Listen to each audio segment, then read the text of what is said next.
പല കുടുംബങ്ങളിലും മാതാപിതാക്കളുടെ ഒരു പരാതിയാണ് കുഞ്ഞുങ്ങൾ ഞങ്ങൾ പറഞ്ഞിട്ട് അനുസരിക്കുന്നില്ല എന്ന്. അല്ലെങ്കിൽ അവർ സോഷ്യൽ മീഡിയകളിൽ ടി വിയുടെ അഡിക്ഷൻ ആയിരിക്കുന്നു. സോഷ്യൽ മീഡിയകളിൽ അവരുടെ ജീവിതം തകർന്നു പോകുന്നു. അവർ പ്രാർത്ഥിക്കുന്നില്ല. പള്ളിയിൽ പോകാനായിട്ട് അവർക്ക് സമയം കിട്ടുന്നില്ല. ഞങ്ങൾക്ക് പോലും സമയം കിട്ടുന്നില്ല എന്നൊക്കെ. എന്നാൽ ഇതിനെയൊക്കെ എങ്ങനെ തരണം ചെയ്യാം? ആധ്യാത്മികമായ ഒരു ജീവിതം ഒരു കുടുംബത്തിൽ എങ്ങനെ സ്ഥാപിക്കാമെന്ന് ഒരു കുടുംബം തെളിയിച്ചിരിക്കുകയാണ്. ജ്ഞാനത്തിൻ്റെ പുസ്തകം 16-ാം അധ്യായം 27-ാമത്തെ തിരുവചനമാണ് തീയിൽ ദഹിക്കാത്തത് അരുണോദയത്തിൽ ഉരുകിയെന്ന്. എത്ര വലിയ ദഹിക്കാത്ത പ്രശ്നങ്ങളായാലും പരാതികളായാലും ദൈവത്തിൻ്റെ ആത്മാവ് നിറഞ്ഞാൽ അത് മാറിക്കിട്ടുമെന്ന് നമ്മളെ തെളിയിച്ചു കാണിച്ച ഒരു കുടുംബത്തെയാണ് നമ്മൾ ഇന്ന് പരിചയപ്പെടാൻ പോകുന്നത്. സാറേ, ഈശോ മിശിഹായ്ക്ക് സ്തുതിയായിരിക്കട്ടെ. സാറിനെയും കുടുംബത്തെയും കാണാനായിട്ടാണ് ഞങ്ങൾ വന്നത്. സാറിന്റെ പിള്ളേരൊക്കെ എവിടെയാണ്? ഹായ്, ഈശോ മിശിഹായ്ക്ക് സ്തുതിയായിരിക്കട്ടെ. എല്ലാവർക്കും സുഖമാണോ?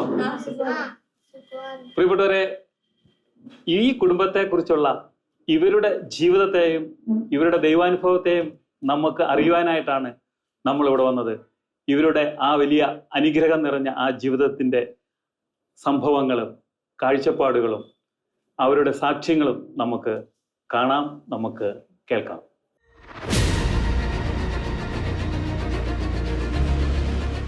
എൻ്റെ പേര് റോയ് ജോസ്. ഞാൻ 2002 ബാച്ച് IRS ഓഫീസറാണ്. ഇപ്പോൾ ഞാൻ കൊച്ചിയിൽ ഇൻകം ടാക്സ് കമ്മീഷണറായിട്ട് ജോലി ചെയ്യുന്നു. ഇതെൻ്റെ ഭാര്യ ബിന്ദു. ഞങ്ങൾക്ക് 5 മക്കളാണ്. മൂത്ത മോള് ഇപ്രാവശ്യം നീറ്റ് എഴുതി റിസൾട്ട് വന്നു. രണ്ടാമത്തെ മോള് 12th പഠിക്കുന്നു. മൂന്നാമത്തെ ആള് 10th പഠിക്കുന്നു. നാലാമത്തെ മോൻ 8th പഠിക്കുകയാണ്. ഏറ്റവും ഇളയ മോള് ഇപ്പം 2ാം ക്ലാസ്സിലേക്ക് ജോയിൻ ചെയ്തു. ഇതാണ് ഞങ്ങളുടെ കുടുംബം. സാധാരണ ഒരു കുടിയേറ്റ കർഷക കുടുംബത്തിലാണ് ഞാൻ ജനിച്ചു വളർന്നത്. അപ്പം ആ ഒരു കർഷക കുടുംബത്തിന് സാധാരണ ഉണ്ടായിരിക്കുന്ന പ്രാർത്ഥനാ മൂല്യങ്ങളൊക്കെ ഞങ്ങളുടെ കുടുംബത്തിലുണ്ടായിരുന്നു. സന്ധ്യാപ്രാർത്ഥന വളരെ റെഗുലറായിട്ട് നടക്കുമായിരുന്നു.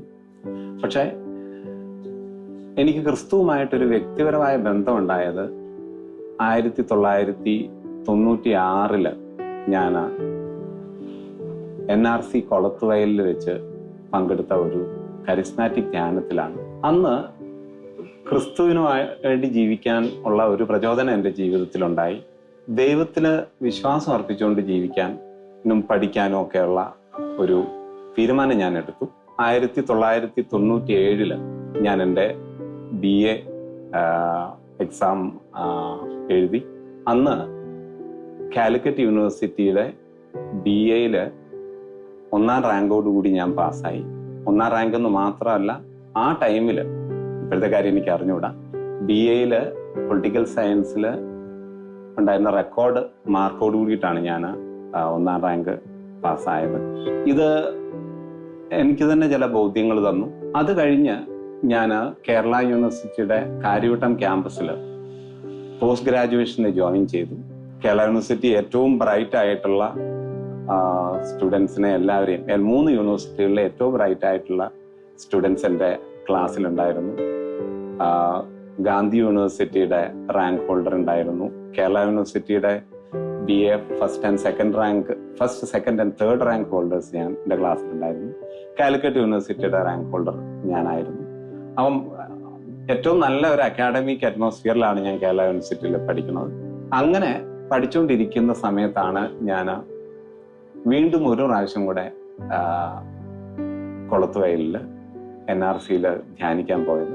അന്ന് എനിക്ക് കിട്ടിയ ഒരു ബോധ്യം, ദൈവത്തിന് അർഹമായിട്ടുള്ളത് നമ്മൾ കൊടുത്താൽ ദൈവം നമുക്ക് അർഹമായിട്ടുള്ളതും അതിൽ കൂടുതലും തരുമെന്നുള്ള ഒരു വലിയ ബോധ്യം എനിക്ക് തന്നു. എനിക്കന്ന് കിട്ടിയ ഒരു വചനം യെശയ്യാ 58:13 സാപത്തിനെ ചവിട്ടി മെതിക്കുന്നതിൽ നിന്നും എൻ്റെ വിശുദ്ധ ദിനത്തിൽ നിന്റെ ഇഷ്ടം അന്വേഷിക്കുന്നതിൽ നിന്നും നീ പിന്തിരിയുക. സാപത്തിനെ സന്തോഷദായകമായും എൻ്റെ വിശുദ്ധ ദിനത്തെ ബഹുമാന്യമായും കണക്കാക്കുക. സ്വന്തം വഴിയിലൂടെ നടക്കാതെയും വ്യർത്ഥ ഭാഷണത്തിൽ ഏർപ്പെടാതെയും അതിനെ ആദരിക്കുക. അപ്പോൾ നീ കർത്താവിൽ ആനന്ദം കണ്ടെത്തും. ലോകത്തിലെ ഉന്നത സ്ഥാനങ്ങളിലൂടെ ഞാൻ നിന്നെ സവാരി ചെയ്യും. ഈ വചനം എന്നെ ആ ധ്യാനത്തിൽ സ്പർശിച്ചു. അന്ന് മുതൽ ഞാനൊരു തീരുമാനമെടുത്തു. ഞാൻ സാബത്ത് ഏറ്റവും വിശുദ്ധമായിട്ട് ആചരിക്കുമെന്നുള്ളൊരു തീരുമാനം ഞാൻ എടുത്തു. സാബത്ത് ദിവസം ഞാൻ എൻ്റെ സെൽഫിഷ് ആയിട്ടുള്ള ഗെയിന് വേണ്ടിയിട്ടുള്ള ഒരു ജോലി, അത് പഠനം ഉൾപ്പെടെ ഒരു ജോലിയും ചെയ്യാറില്ല.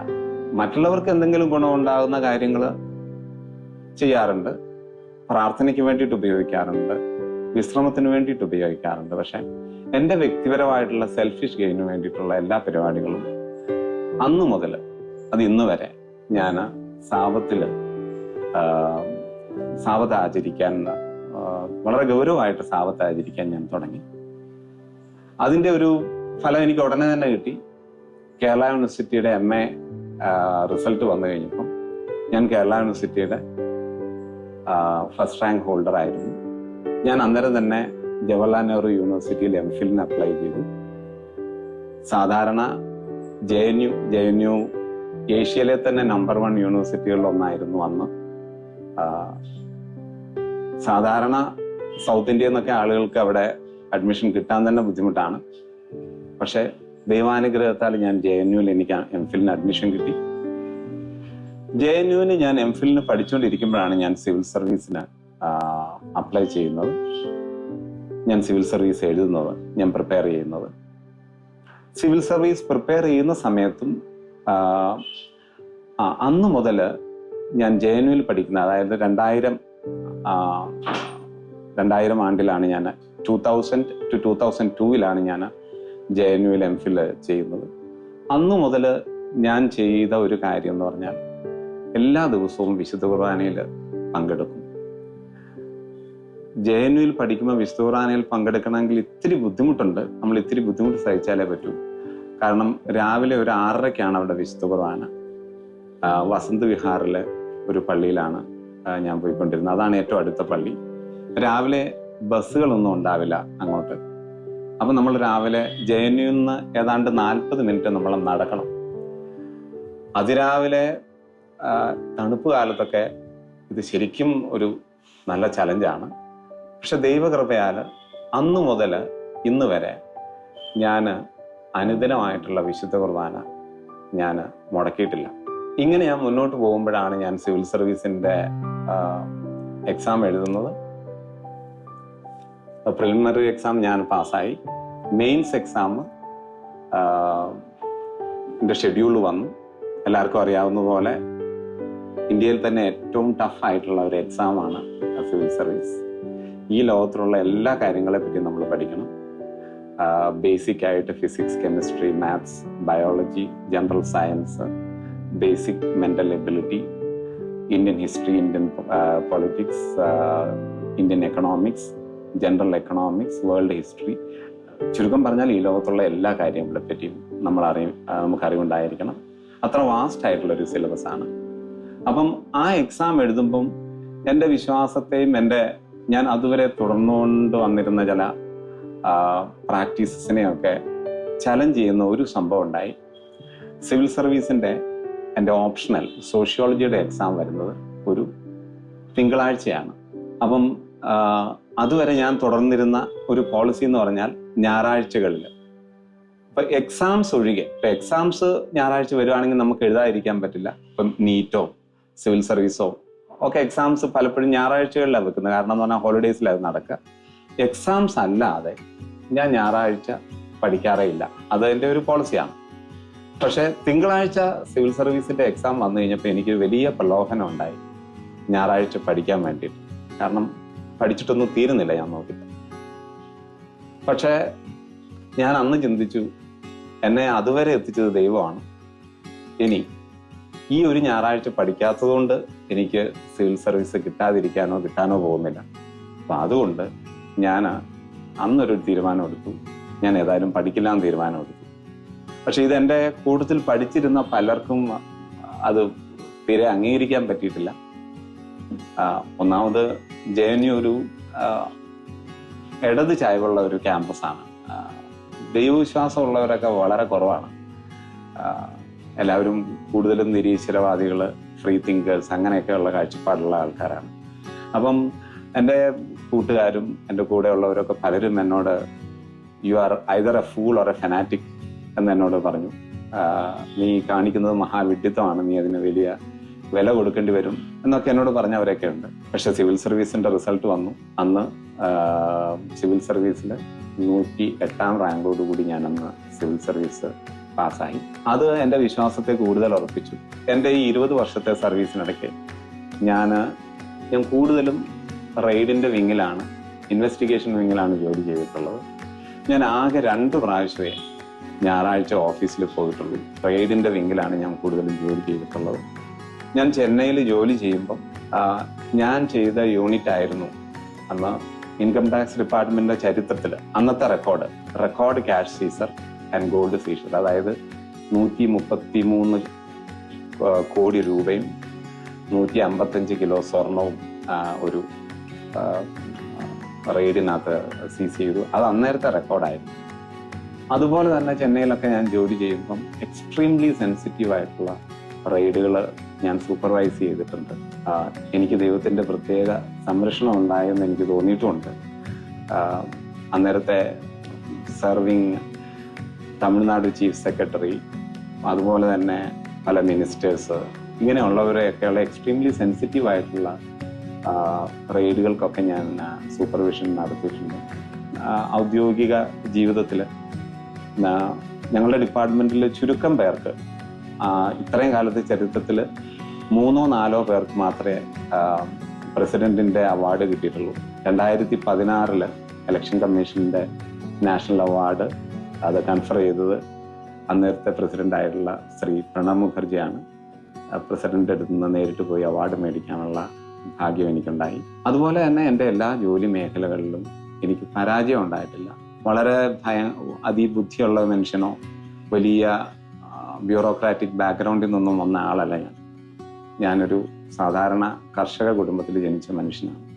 പക്ഷെ ദൈവത്തോടൊരല്പം വിശ്വസ്തത നമ്മൾ കാണിച്ചാൽ ദൈവം നമ്മളോട് അതിലിരട്ടി വിശ്വസ്തത കാണിക്കുമെന്നുള്ളത് എൻ്റെ ജീവിതത്തിൻ്റെ അനുഭവത്തിൽ നിന്ന് എനിക്ക് ബോധ്യമായിട്ടുള്ളൊരു കാര്യമാണ്. എൻ്റെ മക്കൾ വളർന്നു വന്നപ്പം ഞാനിത് ഇവരോട് ബോധ്യപ്പെടുത്താൻ ഞാൻ ശ്രമിച്ചു. ചെറുപ്പം മുതലേ ഞാൻ മക്കളോട് ഇത് പറഞ്ഞു. ദൈവപ്രമാണങ്ങൾ, പ്രത്യേകം സാബത്ത് വിശുദ്ധമായിട്ട് ആചരിക്കുന്നതിനെ പറ്റി. അപ്പോൾ എൻ്റെ മക്കളൊക്കെ ചെറുപ്രായം മുതൽ തന്നെ ഞങ്ങൾ ശനിയാഴ്ച 6 മണി തൊട്ട് ഞായറാഴ്ച 6 മണി വരെയുള്ള സമയത്ത്, അത് ഞങ്ങളെ സംബന്ധിച്ചിടത്തോളം അത് സാബത്താണ്. ആ സമയങ്ങളിൽ ഞങ്ങൾ പ്രാർത്ഥനയ്ക്കും വിശ്രമത്തിനും മറ്റ് കാരുണ്യ പ്രവൃത്തികൾക്കും ആണ് ഉപയോഗിക്കാറുള്ളത്. ഞങ്ങളുടെ വ്യക്തിപരമായിട്ടുള്ള ലാഭത്തിന് വേണ്ടിയിട്ടുള്ള പഠനത്തിനോ ജോലിക്കോ ഒന്നും ഞങ്ങൾ ഉപയോഗിക്കാറില്ല.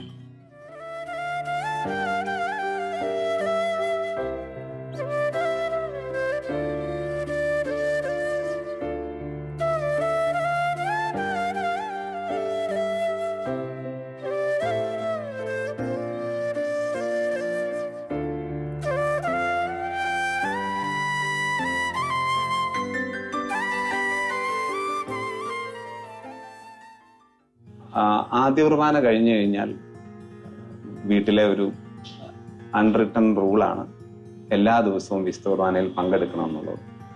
അപ്പം ആ ഒരു പോളിസി അനുസരിച്ച് എല്ലാവരും തന്നെ, ഇപ്പം ഏറ്റവും ഇളയ മോള് മാത്രം അവളുടെ ആദ്യ കുർബാന കഴിഞ്ഞിട്ടില്ല, പക്ഷെ ബാക്കിയുള്ള എല്ലാവരും തന്നെ എല്ലാ ദിവസവും രാവിലെ വിശുദ്ധ കുർബാനയ്ക്ക് പോയിട്ടാണ് സ്കൂളിൽ പോവുക. അതിനൊരു ഇത്തിരി ത്യാഗം ആവശ്യമുണ്ട്. അതിരാവിലെ എഴുന്നേക്കണം.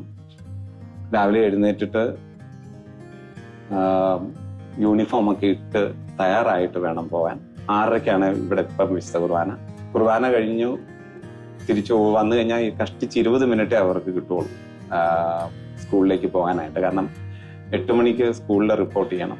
അപ്പം അരമണിക്കൂറിന് മുമ്പ് പുറപ്പെടണമെങ്കിൽ ഒരു 7:30 ആകുമ്പോൾ ഇവിടുന്ന് പുറപ്പെടണം. പക്ഷെ ആ ഒരു ത്യാഗം അവരത് അവർക്കൊരു ത്യാഗമായിട്ട് പോലും തോന്നാറില്ല. ഞങ്ങൾ രണ്ടുപേരും സ്ഥലത്തില്ലെങ്കിൽ പോലും, ഇപ്പം ഞാൻ ടൂർ എന്തെങ്കിലും ഔദ്യോഗിക ടൂറിനൊക്കെ പോകുമ്പം സാധാരണ ഞങ്ങൾ എല്ലാവരും ഒരുമിച്ച് വണ്ടിയിലാണ് പോകാറുള്ളത്. കാരണം സ്കൂളിൽ പോകാനുള്ളത് കൊണ്ട് അവർക്ക് പെട്ടെന്ന് തിരിച്ച് വരാനായിട്ട്. ഇപ്പം ഞങ്ങൾ രണ്ടുപേരും ഇല്ലാത്ത സമയത്ത് വണ്ടി ഉണ്ടാകാറില്ല. ഇല്ലാത്ത സമയത്ത് അവർ നടന്ന് പോയി വിശുദ്ധ കുർബാനയിൽ പങ്കെടുത്തിട്ട് സ്കൂളിൽ പോകാറ്. അത് അവർ തന്നെ സ്വയം തോന്നി അങ്ങ് ചെയ്യുന്നതാണ്, അല്ലാതെ ഞങ്ങൾ നിർബന്ധിച്ചിട്ട് ചെയ്യുന്നതൊന്നുമല്ല.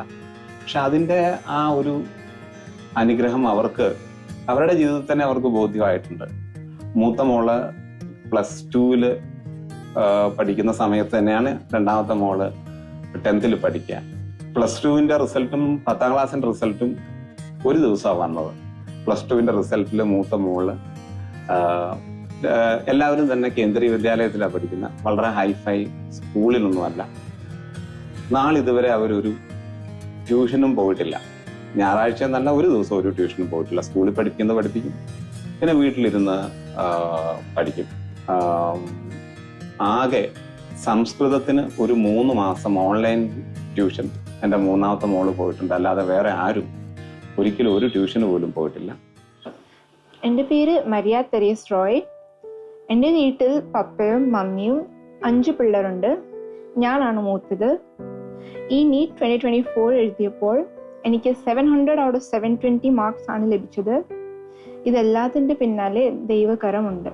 എൻ്റെ ദൈവാനുഭവം എന്ന് പറഞ്ഞാൽ, എനിക്ക് ബ്രില്യൻറ്റിൻ്റെ ഹോസ്റ്റലിൽ താമസം കിട്ടി, ഫുൾ സ്കോളർഷിപ്പും കിട്ടി, ഹോസ്റ്റലിൻ്റെ ഫീസും പേ ചെയ്യാതെ അവിടെ താമസിക്കാൻ എനിക്ക് അവസരം കിട്ടി. പക്ഷേ അവിടെ എല്ലാ ദിവസവും കുർബാന കാണാൻ പറ്റുന്നില്ല. എനിക്ക് കുർബാന കാണാതെ എനിക്ക് ആ ദിവസം കുത്തിയിരുന്ന് പഠിക്കാൻ പറ്റുന്നില്ല. ദൈവമാണ് എനിക്ക് അനുഗ്രഹം കൊടുക്കുന്നത്. ദൈവമാണ് എൻ്റെ ഉള്ളിൽ വന്ന് എൻ്റെ ഉള്ളിൽ വസിച്ച് എനിക്ക് പഠിക്കാൻ കൃപ തരുന്നത്. അപ്പോൾ ഞാൻ എൻ്റെ പപ്പയും അമ്മയോട് ചോദിച്ച് വേറെ ഒരു ഹോസ്റ്റലിലേക്ക് മാറ്റി. അതൊരു സിസ്റ്റേഴ്സ് ഹോസ്റ്റലാണ്. അതിനകത്തൊരു ചാപ്പിളുണ്ട്. എല്ലാ ദിവസവും കുർബാന കാണാൻ അവസരം എനിക്ക് കിട്ടി. അതാണ് എനിക്ക് ഈ വിജയയിലേക്ക് നയിച്ചത്. നമ്മുടെ വീട്ടിൽ 6 വർഷത്തിന് എല്ലാ ദിവസവും മുടങ്ങാതെ ഹോളി മാസിൽ പാർട്ടിസിപ്പേറ്റ് ചെയ്യാൻ അവസരം കിട്ടി. 9ാം ക്ലാസ്സിലാണ് എനിക്ക് ശരിക്കും ഒരു ദൈവാനുഭവം കിട്ടിയത്. ഞാൻ ഈശോനെ കണ്ട് തൊട്ട് അനുഭവിച്ച് കഴിഞ്ഞിട്ട് എൻ്റെ ജീവിതം മൊത്തം മാറ്റിമറിച്ചു. എനിക്ക് പഠിക്കാൻ പറ്റുന്നില്ല, കുത്തിയിരുന്ന് പഠിക്കാൻ പറ്റുന്നില്ല, പഠിക്കുമ്പോൾ കോൺസെൻട്രേറ്റ് ചെയ്യാൻ പറ്റുന്നില്ല. വീട്ടിൽ എൻ്റെ പെരുമാറും ഭയങ്കര മോശമായിരുന്നു. അതിൻ്റെ കാരണം എൻ്റെ പപ്പയും മമ്മി എന്നെ ഡിവൈൻ ധ്യാന കേന്ദ്രത്തിലേക്ക് കൊണ്ടുപോയി ഒരാഴ്ചയ്ക്ക് വേണ്ടി ഇന്റർനാഷണൽ യൂത്ത് കോൺഫറൻസിൽ പങ്കെടുത്തു. ആ ധ്യാനം കഴിഞ്ഞിട്ട് വീട്ടിലേക്ക് ചെന്നപ്പോൾ സ്വന്തമായിട്ട് പ്രാർത്ഥിക്കാൻ തുടങ്ങി. പ്രാർത്ഥനയിൽ ഒട്ടും ഒരു ഇഷ്ടമില്ലാത്ത ഒരാള് ആയിരുന്നു ഞാൻ. അപ്പോൾ സ്വന്തമായിട്ട് രാവിലെ എണീറ്റ് ഞാൻ പ്രാർത്ഥിക്കാൻ തുടങ്ങി. അപ്പോഴാണ് എനിക്ക് ഈശോനെ കണ്ട് തൊട്ട് അനുഭവിച്ചത്. അത് കഴിഞ്ഞിട്ട് എൻ്റെ ജീവിതം മൊത്തത്തിൽ മാറി. എനിക്ക് പഠിക്കാൻ കൃപ കിട്ടി. എൻ്റെ വീടിൻ്റെ എൻ്റെ അനിയത്തിമാരും അനിയന്മാരും എൻ്റെ പേരൻസിനോട് എൻ്റെ പെരുമാറും അതെല്ലാം മാറി. ഈശോനെ കണ്ടിട്ട് ഈശോനെ പോലെ സ്നേഹിക്കാൻ ഈശോയെന്ന് കണ്ടു പഠിച്ചത് ആണ് ഞാൻ എല്ലാവരോടും സ്നേഹം കാണിക്കാൻ തുടങ്ങിയത്. ഞാൻ ഈശോയോട് പറഞ്ഞു, ഈശോയെ നീയാണ് എനിക്ക് ഈ 10 മാസം കുത്തിയിരുന്ന് പഠിക്കാൻ കൃപ തന്നത്. ഇപ്പോൾ ഞാൻ നീറ്റ് പരീക്ഷ എഴുതാൻ പോവുക. ഞാൻ എന്ത് വേണമെങ്കിലും ആയിക്കോട്ടെ, പാസ്സായാലും ഫെയിലായാലും ഇതെല്ലാം നിന്റെ മഹത്വത്തിന് വേണ്ടി മാത്രം. ഞങ്ങളുടെ വീട്ടിൽ ഭയങ്കര പ്രേയർഫുൾ അറ്റ്മോസ്ഫിയർ ആണ് നമ്മുടെ വീട്ടിനകത്തുള്ളത്. എല്ലാ ദിവസവും നമ്മൾ കുടുംബ പ്രാർത്ഥന ചൊല്ലും. എല്ലാ ദിവസവും കൊന്ത കഴിഞ്ഞിട്ട് എല്ലാവരും കൂട്ടിച്ചേർന്ന് ഒരു താങ്ക്സ് ഗിവിങ് പ്രെയർ പറയും. ആ ദിവസത്തിന് വേണ്ടി, എല്ലാ അനുഗ്രഹത്തിനും വേണ്ടി ദൈവത്തോട് നന്ദി പറയും. ഇത് മുടങ്ങാതെയാണ് ചെല്ലുന്നത്. നമ്മൾ ഇന്ത്യയിൽ കുറേ സ്ഥലത്തിൽ പോയിട്ടുണ്ട്. പക്ഷേ കുർബാനയും പ്രാർത്ഥനയും കുടുംബ പ്രാർത്ഥനയും ഒരിക്കലും മുടങ്ങിയിട്ടില്ല. ഭയങ്കര പ്രേയർഫുൾ അറ്റ്മോസ്ഫിയർ ആണ് നമ്മുടെ വീട്ടിലേക്ക് ഉള്ളത്. അത് മാത്രമല്ല, രാവിലെ നമ്മൾ പേഴ്സണൽ പ്രെയർ ഒക്കെ ചൊല്ലും. ഒരു മണിക്കൂർ നമ്മൾ പേഴ്സണൽ പ്രെയർ ചൊല്ലി എല്ലാ ദിവസവും എല്ലാവരും ഒരു അരമണിക്കൂർ ബൈബിൾ വായനയൊക്കെ ചെയ്യും. ഇത് ഞാൻ ഹോസ്റ്റലിലേക്ക് പോയപ്പോഴും I continued that. I did not stop that.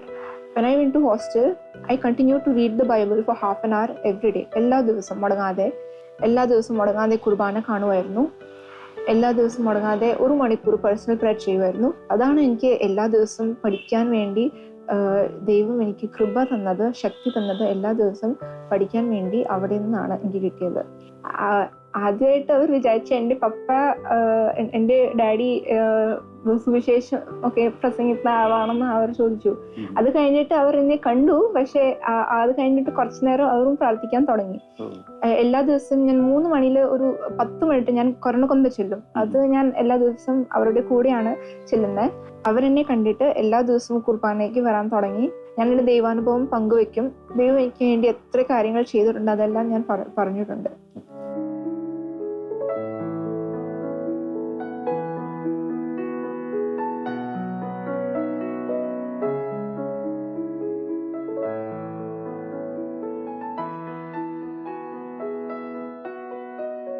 ഞാൻ സർവീസിൽ ഇരിക്കുമ്പോഴാണ് ഞങ്ങളുടെ വിവാഹം നടക്കുന്നത്. എന്നെ ഒത്തിരി ഹെൽപ്പ് ചെയ്തിട്ടുണ്ട്. എൻ്റെ ആധ്യാത്മിക ജീവിതം ഒത്തിരി ഇമ്പ്രൂവ് ആയത് റോയുടെ കൂടെ വന്ന ശേഷമാണ്. 2002 ഞാൻ UK സ്റ്റാഫ് നഴ്സായിട്ട് ജോലി ചെയ്തുകൊണ്ടിരിക്കുകയായിരുന്നു. അപ്പം അവിടെ ജോലി ചെയ്തുകൊണ്ടിരുന്ന സമയത്ത് തന്നെ മാഞ്ചസ്റ്ററിൽ ഒരു ധ്യാനത്തിൽ സംബന്ധിച്ചപ്പോൾ ബഹുമാനപ്പെട്ട മാത്യു അച്ഛൻ എന്നോടത്ത് പറഞ്ഞു, ഇങ്ങനെ ഒരു പരിശുദ്ധാത്മാവിൻ്റെ ഒരു മെസ്സേജ് പറഞ്ഞു, നീ ഇവിടെ അധികം നാൾ നിൽക്കുമെന്ന് വേണ്ട, മക്കളെ ഒന്നും ഇവിടെ വളർത്തണ്ടാണ്. പക്ഷെ ആ സമയത്ത് ഞാൻ വിവാഹം കഴിച്ചിട്ടില്ല. പക്ഷെ അതിനുശേഷം വിവാഹം കഴിഞ്ഞു. പിന്നെ മക്കളൊക്കെ ഉണ്ടായ ശേഷം കൂടുതൽ മക്കളെ സ്വീകരിക്കണമെന്നും സഭയുടെ നിയമം അനുസരിച്ച് മക്കളെ സ്വീകരിക്കണം എന്നൊക്കെ അറിഞ്ഞു കഴിഞ്ഞപ്പോൾ എനിക്ക് മനസ്സിലായി, ഏതായാലും എനിക്ക് കിട്ടിയ ആ മെസ്സേജ് കറക്റ്റ് ആയിരുന്നു. കാരണം മക്കളെ ഒക്കെ അവിടെ വളർത്തണ്ടെന്ന് എന്നോട് പറഞ്ഞിട്ട് പരിശുദ്ധാത്മാവ് ഒരു മെസ്സേജ് തന്നിട്ടുണ്ടായിരുന്നു. അപ്പൊ ഞാൻ അതിനെപ്പറ്റി ചിന്തിച്ചില്ല. ഞാൻ അന്ന് അതിനെപ്പറ്റി അങ്ങനെ ചിന്തിച്ചില്ല. പക്ഷെ ആ സമയത്ത് തന്നെ വിവാഹം പറഞ്ഞിരിക്കുന്ന സമയത്തായിരുന്നു പറഞ്ഞിരിക്കുന്നുണ്ടായിരുന്നു. പക്ഷെ അപ്പൊ അതുകൊണ്ട് അപ്പൊ എനിക്ക് തോന്നിയത് ദൈവത്തിന്റെ പ്ലാൻ ആണല്ലോ എന്ന് എനിക്ക് കറക്റ്റായിട്ട് തോന്നി. അതൊരു പോസിറ്റീവ് ആയിട്ടുള്ള വിവാഹം, അതായത് ഈ വിവാഹം തന്നെയാണല്ലോ ദൈവം എനിക്ക് വേണ്ടി വെച്ചിരിക്കുന്നതാണല്ലോ. കാരണം അപ്പൊ എന്റെ ഫ്രണ്ട്സ് കൂടി പറഞ്ഞു, നിനക്കായതുകൊണ്ട് മാത്രമാണ് നിനക്ക് അങ്ങനെ തോന്നില്ല. അത് ഞങ്ങൾക്ക് മറ്റുമായിരുന്നു അങ്ങനെ ഒരു മെസ്സേജ് കിട്ടിയിരുന്നെങ്കിൽ അത് ഭയങ്കര വിഷമായി പോയേനെ. കാരണം തിരിച്ചു പോകാനും പറയുമ്പോൾ അവർക്ക് ചിന്തിക്കാൻ പോലും പറ്റാത്ത കാര്യമാണ്. അപ്പോൾ ഞാനത് പരിശുദ്ധാത്മാവ് വന്ന് എനിക്ക് നല്ലൊരു പോസിറ്റീവ് ആയിട്ടുള്ള സൈനായിട്ട് തന്നെ ഞാനത് കണക്ക് കൂട്ടി. അതിനുശേഷം പിന്നെ ഞാൻ കുറച്ചുകൂടെ വർക്ക് ചെയ്തു. മക്കൾ കുഞ്ഞുങ്ങളായിരുന്നു ആ സമയത്ത്. ഞാനിവിടെ 6 മാസം ലീവ് എടുത്ത് ഇപ്പം എൻ്റെ പേരൻസിനെ കൊണ്ടുപോയി. അതിനുശേഷം 3ാമത്തെ മോളായപ്പോഴേക്കും ഞങ്ങൾ കംപ്ലീറ്റ് തിരിച്ചു പോന്നു. കാരണം പിന്നെ എനിക്ക് തോന്നി സാമ്പത്തികമായ കുറച്ച് അഭിവൃദ്ധിയെക്കാളും കൂടുതലായിട്ട് കുടുംബത്തോടു കൂടെ ആയിരിക്കാം മക്കളെ വളർത്തുന്നതിനൊക്കെ എൻ്റെ ഒരു സാന്നിധ്യം അവരുടെ ആത്മീയമായും ഭൗതികമായും എല്ലാ വളർച്ചയ്ക്കും ആവശ്യമാണെന്ന് എനിക്ക് തോന്നുന്നു. ഞങ്ങൾ അങ്ങനെ പ്രാർത്ഥിച്ച് അങ്ങനെ തന്നെ തീരുമാനിച്ചു ഞാൻ തിരിച്ചു പോരുകയാണ്. മക്കളും ഞങ്ങളൊക്കെ ഒരുമിച്ചുള്ള ലൈഫ് എന്ന് പറയുന്നത് അതൊരു ഭയങ്കര സന്തോഷകരമായ നമ്മളെല്ലാ കാര്യത്തിലും മക്കളുടെ ഓരോ കാര്യത്തിലും ഇടപെട്ട്, ഉദാഹരണം പറഞ്ഞ വിശുദ്ധ കുർബാനയ്ക്ക് പോകുന്ന കാര്യം എല്ലാം ഞാൻ എല്ലാ ആഴ്ചയും സംസാരിക്കാൻ പോകുന്ന കാര്യം ഞങ്ങൾ ഒരുമിച്ചാണ് ചെയ്യുന്നത്. ഞങ്ങളങ്ങനെ വലിയൊരു സാമ്പത്തിക അഭിവൃദ്ധിയൊന്നും ഞങ്ങൾക്ക് ഉണ്ടായിട്ടില്ല. പക്ഷെ ഞങ്ങൾക്ക് ഒന്നിനൊരു കുറവും ഉണ്ടായിട്ടില്ല. ഞങ്ങൾക്ക് ഇപ്പോഴും ഞങ്ങൾ ഏറ്റവും സന്തോഷകരം, ഞങ്ങൾക്ക് വേണ്ട കാര്യങ്ങൾ കർത്താവ് ഏറ്റവും കൃത്യമായിട്ട് തരുന്നുണ്ട്. മൂത്ത മോള് ഇപ്പം നീറ്റ് എഴുതിയ കുട്ടി 11th ആയിരിക്കുമ്പോഴാണ് എനിക്ക് ഇങ്ങോട്ട് ട്രാൻസ്ഫർ വരുന്നത്. അപ്പം 11th പകുതി അവള് നാഗ്പൂരും ബാക്കി ഇവിടെ കൊച്ചിയിലും ആയിരുന്നു. സാധാരണ മനുഷ്യരൊന്നും 10th 11th ഒന്നും കുട്ടികളെ എങ്ങോട്ടും ഷിഫ്റ്റ് ചെയ്യാൻ സമ്മതിക്കാറില്ല. കാരണം അത് അവരുടെ പഠനത്തെ ബാധിക്കും എന്നുള്ള ഒരു വലിയൊരിത്. എനിക്ക് പേടിയൊക്കെ ഉണ്ടായിരുന്നെങ്കിലും ദൈവം അത് പ്രത്യേകം നല്ല രീതിയിൽ ക്രമീകരിച്ചു. മോൾക്ക് ഒരു ബുദ്ധിമുട്ടും ഉണ്ടായില്ലെന്ന് മാത്രമല്ല, അവൾ ഇവിടെ വന്ന് ജോയിൻ ചെയ്ത 1 മാസത്തിനുള്ളിൽ തന്നെ അവൾ ക്ലാസ്സിലെ ഏറ്റവും നല്ലൊരു പെർഫോമറായി. അതുപോലെ ഞങ്ങൾ എല്ലാ വർഷവും ഞങ്ങൾ അവിടെ കേരളത്തിന് പുറത്തായിരുന്നെങ്കിലും സ്ഥിരമായിട്ട് എല്ലാ വർഷവും ഞങ്ങളും മക്കളും ഒരു വാർഷിക ധ്യാനം ഒഴിവാക്കത്തില്ല. മക്കൾക്ക് അത്ര മലയാളം അറിയത്തില്ല. അപ്പൊ അവരെ ഞങ്ങളുടെ ഡിവൈനിൽ ഇംഗ്ലീഷ് സെക്ഷനിൽ എല്ലാ വർഷവും ധ്യാനത്തിന് ഞങ്ങൾ കൊണ്ടുവരുമായിരുന്നു. IRSന്റെ നാഷണൽ അക്കാഡമിയിലായിരിക്കുമ്പോൾ നമ്മളവിടെ കുറച്ചു കാലം ജോലി ചെയ്താൽ ഒരു അഡ്വാൻറ്റേജ് ഉള്ളതെന്ന് പറഞ്ഞാൽ നമ്മൾ ഇന്ത്യയിൽ എവിടെ ചോദിച്ചു കഴിഞ്ഞാൽ അവർ തരും. കാരണം അക്കാഡമിയിൽ ജോലി ചെയ്ത ആൾക്ക് എവിടെ ചോദിച്ചു കഴിഞ്ഞാലും കൊടുക്കണം എന്നുള്ളത് ഗവൺമെന്റിന്റെ ഡിപ്പാർട്ട്മെന്റിന്റെ ട്രാൻസ്ഫർ പോളിസിയുടെ ഭാഗമാണ്. അപ്പൊ എനിക്ക് കമ്മീഷണറായിട്ട് പ്രൊമോഷൻ ആയി കഴിയുമ്പോഴാണ് ഞാൻ ഇങ്ങോട്ട് വരുന്നത്.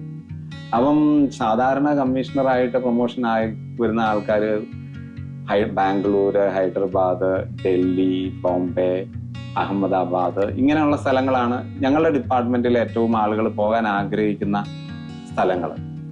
അതൊന്നും അല്ലെങ്കിൽ ഇപ്പൊ ചെന്നൈ ഒരു മെട്രോ സ്റ്റേഷനാണ്. ഇപ്പം വിദ്യാഭ്യാസമായിട്ടും മെഡിക്കലായിട്ടൊക്കെ ഒത്തിരി ബെറ്റർ ഫെസിലിറ്റീസ് ഉള്ള സിറ്റികളിലേക്ക് പോകാനാണ്, മറ്റു പല കാരണങ്ങൾ കൊണ്ടും ആളുകൾക്ക് അങ്ങോട്ടൊക്കെ പോകാനാണ് ഇഷ്ടം.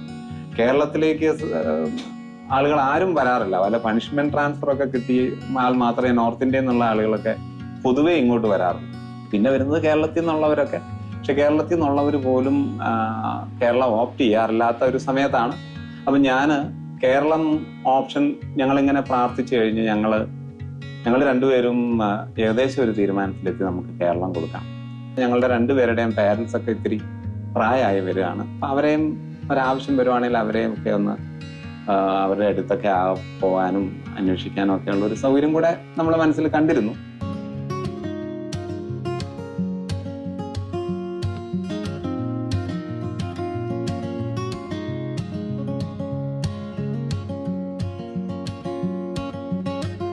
ദൈവത്തിന്റെ അനുഗ്രഹത്താല് അവർ ആ കാഴ്ചപ്പാടോടുകൂടി വളരുന്നുണ്ടെന്നുള്ളതാണ് ഞങ്ങള് പറഞ്ഞു കൊടുക്കാറുണ്ട്. ഞങ്ങള് മക്കളോട് പറയും, നിനക്കിപ്പോ മക്കളിപ്പോ രണ്ടുപേരും എൻട്രൻസിന് വേണ്ടി കോച്ചിങ് രണ്ടാമത്തെ കോഴ്സ് നീറ്റിൽ 1ാം റാങ്ക് കിട്ടുന്നതിനേക്കാളും ജെഇക്ക് 1ാം റാങ്ക് കിട്ടുന്നതിനേക്കാളും ഞങ്ങൾക്ക് കൂടുതൽ താല്പര്യം നിങ്ങൾ വിശുദ്ധരായി ജീവിക്കുക എന്നുള്ളതാണ്. അതിന്റെ ഒരു ഗുണം എന്ന് പറഞ്ഞു കഴിഞ്ഞാൽ അതിപ്പം ഞങ്ങൾക്ക് മനസ്സിലായ ഒരു കാര്യം എന്ന് പറഞ്ഞു കഴിഞ്ഞാല് ഇപ്പൊ മോൾക്കാണെങ്കിൽ ഇപ്പൊ നീറ്റിന്റെ റാങ്കായി ഇനി ഉടനെ കൗൺസിലിംഗ് ഉണ്ടാവും. കൗൺസിലിംഗ് ചെയ്യുമ്പോഴും അടുത്ത കോളേജ് സെർച്ച് ചെയ്യുമ്പോഴും അവൾ ആദ്യം സെർച്ച് ചെയ്തത് തൊട്ടടുത്ത് പള്ളിയുള്ള എല്ലാ ദിവസവും വിസ്തുറാനയ്ക്ക് പോകാൻ പറ്റുന്ന ഏത് മെഡിക്കൽ കോളേജാണ് ഉള്ളത്. അപ്പം ഈ ടോപ്പ് മെഡിക്കൽ കോളേജ് തൊട്ട് അല്ലാത്ത കോളേജുകൾ വരെ കേരളത്തിലുള്ളതും കേരളത്തിന് പുറത്തുള്ളതും അപ്പൊ ഇങ്ങനെ അവരുടെ പ്രയോറിറ്റീസ് വിശുദ്ധ കുർബാനയും ദേവാലയവും ദൈവവുമായിട്ടുള്ള ബന്ധവുമായിട്ട് മോഡിഫൈഡ് ആകുന്നത് ഞങ്ങൾ ശ്രദ്ധിച്ചിട്ടുണ്ട്. അപ്പൊ അതിനകത്ത് ഞങ്ങൾക്ക് മനസ്സിലാകുന്ന പറഞ്ഞാൽ അവര് ദൈവത്തിന് 1ാം സ്ഥാനം കൊടുക്കുന്ന ഒരു കാഴ്ചപ്പാടിലേക്ക് വളർന്നു വരണം എന്നുള്ളതാണ്. അങ്ങനെയാണ് ഞങ്ങളുടെ പ്രതീക്ഷ. പിന്നെ ഞങ്ങൾ പ്രാർത്ഥിച്ചുകൊണ്ടിരിക്കുന്നു. ദൈവം ഉറപ്പായിട്ടും അവരെ ദൈവത്തിന് ഏറ്റവും അടുപ്പമുള്ള, ദൈവത്തിന് ഏറ്റവും വിശ്വസ്തരായിട്ട് മക്കളായിട്ട് വളർത്തും. പിന്നെ എല്ലാ വർഷം ധ്യാനത്തിന് പോകുന്നതുകൊണ്ട് അങ്ങനെ ഒരു ധ്യാനം കഴിയുമ്പോഴത്തേക്ക് നല്ല എനർജറ്റിക്സ് ആയിട്ട് തിരിച്ചു വരാം. എല്ലാ ആഴ്ചയിലും ഞങ്ങൾ എല്ലാവരും സംസാരിക്കും. ബേസിക് ആയിട്ട് ഞങ്ങൾ രണ്ടുപേരും എൻറ്റയർലി ഡിഫറെന്റ് ആയിട്ടുള്ള ക്യാരക്ടേഴ്സ് ഉള്ള മനുഷ്യരാണ്. എന്റെ ടെമ്പറമെന്റിന്റെ നേരെ വിരുദ്ധമാണ്. അത് മക്കളും പറയും. എന്റെ ടെമ്പറമെന്റിന്റെ നേരെ വിരുദ്ധമുള്ള ഒരു ടെമ്പറമെന്റ് ആണ് ബിന്ദുവിൻ്റെത്. ശരിക്കും ഈ ബിന്ദുവിന്റെ ആ ഒരു ഇൻവോൾവ്മെന്റ് ഇല്ലെങ്കിൽ എന്റെ ഈ ജോലി തിരക്കുകൾക്കിടയിൽ ശരിക്കും പറഞ്ഞാൽ കുട്ടികളുടെ ആ ഒരു കറക്റ്റായ ഫോർമേഷന് ഏറ്റവും കൂടുതൽ ക്രെഡിറ്റ് ബിന്ദുവിന് തന്നെയാണ്. കാരണം എന്ന് പറഞ്ഞാൽ ബിന്ദുവാണ് അതിനു വേണ്ടിയിട്ട് ഒത്തിരി സാക്രിഫൈസ് ചെയ്തിട്ടുള്ളതും. ബിന്ദുവിന്റെ കരിയർ തന്നെ ബിന്ദു അതിനുവേണ്ടി സാക്രിഫൈസ് ചെയ്ത ആളാണ്. ഞാൻ എൻ്റെ കരിയർ ഒന്നും സാക്രിഫൈസ് ചെയ്തിട്ടില്ല. അതുപോലെ തന്നെ കുട്ടികളുടെ A to Z കാര്യങ്ങളിൽ ശ്രദ്ധിക്കുന്നതും ഒബ്സർവ് ചെയ്യുന്നതും അവരെ തിരുത്തുന്നതും അവരെ സപ്പോർട്ട് ചെയ്യുന്നതും അതൊക്കെ എന്ന് പറഞ്ഞു കഴിഞ്ഞാൽ ബിന്ദു അങ്ങനെ നിൽക്കുന്നതുകൊണ്ട് മാത്രമാണ് ഇത് നടക്കുന്നത്. മക്കളുടെ മുമ്പിൽ ഞങ്ങൾക്ക് ഒരിക്കലും ഒരു അഭിപ്രായ വ്യത്യാസം ഉള്ളതായിട്ട് അവർക്ക്, കാരണം ഡാഡിയും മമ്മിയും മമ്മി ഒരു കാര്യം പറഞ്ഞാൽ ഡാഡി അതിന് വിരുദ്ധമായിട്ട് പറയില്ല എന്ന് അവർക്ക് ബോധ്യമുള്ളതുകൊണ്ട് അങ്ങനെയുള്ള ഒരു പരിപാടികളും ഞങ്ങളുടെ അടുത്ത് അവര്, കാരണം അവർക്കറിയാം ഞാൻ പറയുന്നത് തന്നെയായിരിക്കും ബിന്ദുവിന്റെ അഭിപ്രായം. ഞങ്ങൾക്ക് എന്തെങ്കിലും അഭിപ്രായ വ്യത്യാസം ഉണ്ടെങ്കിൽ ഞങ്ങൾ പറഞ്ഞു നിൽക്കുന്നുള്ളതല്ലാതെ കുട്ടികളുടെ മുമ്പിൽ ഞങ്ങൾക്ക് രണ്ടഭിപ്രായം ഒരിക്കലും ഞങ്ങള് ഇല്ല.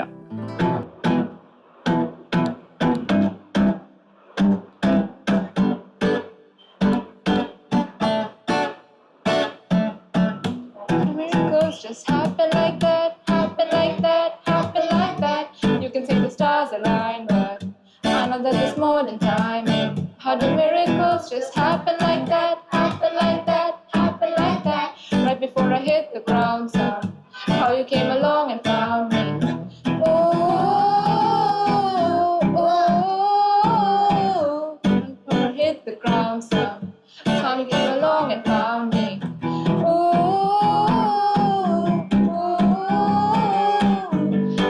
Stars align, but I know that it's more than time.